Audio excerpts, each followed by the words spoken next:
My name is Ujmefa Aga and I'm a legal practitioner resident in Nigeria. Today I'm going to be talking about joint ownership of matrimonial property. To better explain this topic, I'm going to use an illustration. Let's say A and B. A is the man and B is the woman. A approached B and told B that he wanted to get married to her. However, he is building a property and he wants her to contribute to the property. Now, if B should concede to this proposal, they could have a joint ownership of the property. Now, joint ownership of property is let us. The Bible says let us, and joint ownership is a concurrence. There can be a concurrence between individuals in the sense that friends could come together to purchase a property.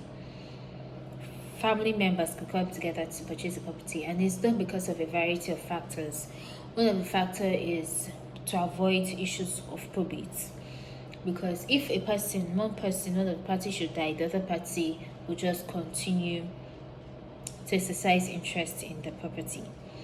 So the issues of probate would not become an issue in that kind of situation.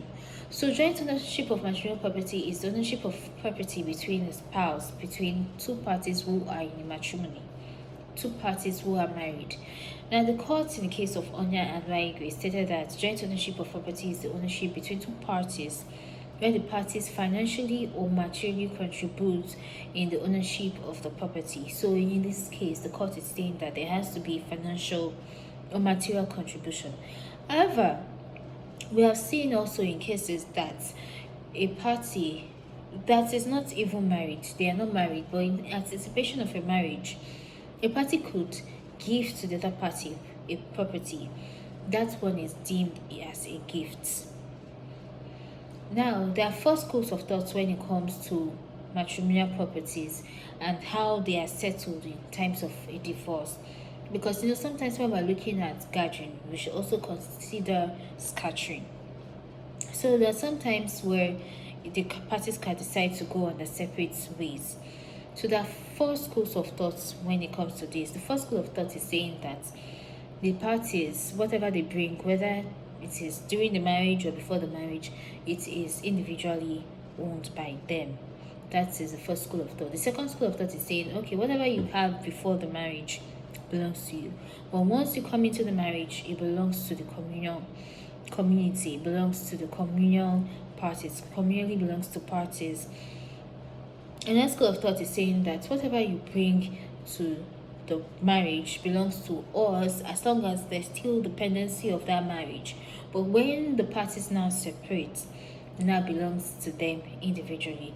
So these are some schools of thought. And if you consider what the courts would determine, we would use to determine what is entitled or how to settle properties, it's actually based on section 72 of the Matrimonial Causes Act. And the court will actually consider a lot of factors. How long has the parties been married is one of the factors. And there are a lot of criticisms about this Onya and Waigwe case because some parties might have a better chance of moving forward or having an advanced career or an advancement in life, while the other party might not really have that kind of advancement in life because of one factor or the other. So that's Onya and Waigwe case is a bit controversial if you would ask me. So it's also important to know that as a third party, when you want to buy a property from owners that jointly acquire the property, it's very important that you ensure that the parties execute and they sign the document together, that there's a concurrence, so that you would not get a defective title. It is important for you to ensure that these parties actually sign your documents. Now, as a party, you could also decide, one of the parties could also decide that it doesn't want to be part of this agreement again, doesn't want to be part of the marriage again. So if a party is saying it doesn't want to be part of marriage again, is no longer interested, it wants a dissolution of the marriage, what will happen is that you can request a buyout from the other party, that the other party should buy out your interest in that property. Or if it's a land, you can request that there is a partition of the land, share the land between the both of you.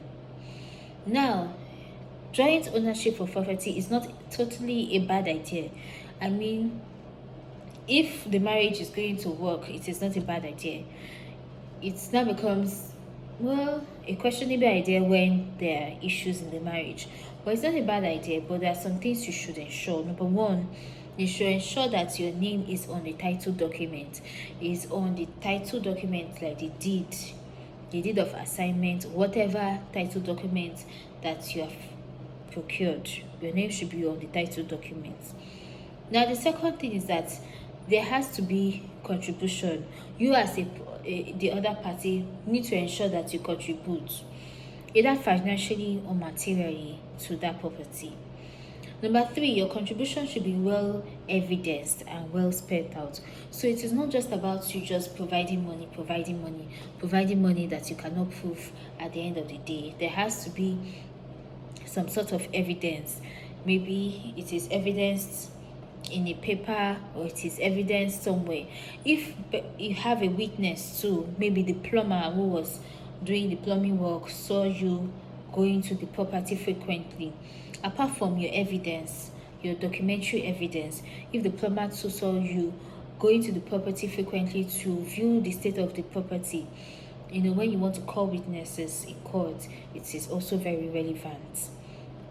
If there are documents or pictures to show the date of the transaction, that on the day of the transaction you were also there on the day of the transaction, and there are pictures to show that you were there on the day of the transaction, it is also very important.